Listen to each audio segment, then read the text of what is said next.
نحمده ونصلي على رسوله الكريم اما بعد فاعوذ بالله من الشيطان الرجيم بسم الله الرحمن الرحيم رب اشرح لي صدري ويسر لي امري واحلل عقدة من لساني يفقهوا قولي۔ اگر انسان کوئی اور دعا نہ بھی کر سکے، غم، دکھ اور تکلیف کی حالت میں صرف درود شریف بھی پڑھتا رہے تو اسے ساری دعاؤں سے کفایت کر جائے گا۔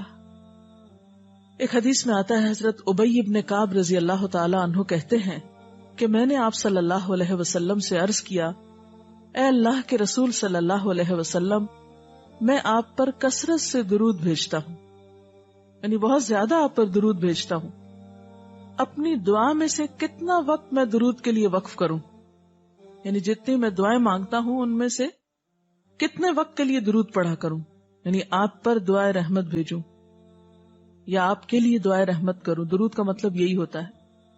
تو آپ صلی اللہ علیہ وسلم نے فرمایا، جتنا تو چاہے۔ کہتے ہیں کہ میں نے عرض کیا، کیا 1/4 وقت صحیح ہے؟ 1/4؟ آپ نے فرمایا جتنا تو چاہے، لیکن اگر اس سے زیادہ کر لے تو تیرے ہی لیے بہتر ہے۔ میں نے عرض کیا، آدھا وقت مقرر کر لوں؟ آپ نے فرمایا جتنا تو چاہے، لیکن اگر اس سے زیادہ کر دے تو یہ تیرے ہی لیے بہتر ہے۔ میں نے عرض کیا، 2/3 مقرر کر لوں؟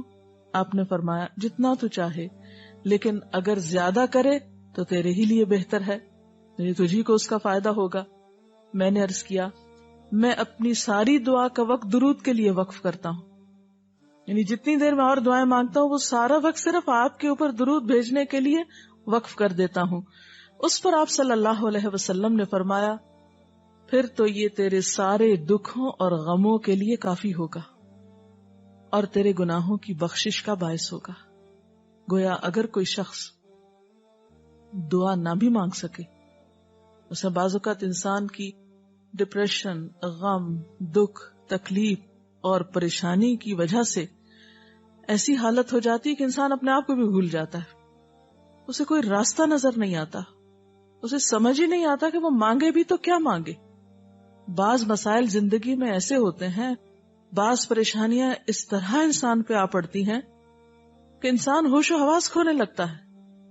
ایسے میں اسے کہاں یاد رہے گا کہ وہ کیا مانگے اور کیا نہ مانگے؟ تو ایسی صورت میں درود شریف اس کے لیے سارے غموں، دکھوں اور تکلیفوں سے نجات کا ذریعہ بن جائے گا۔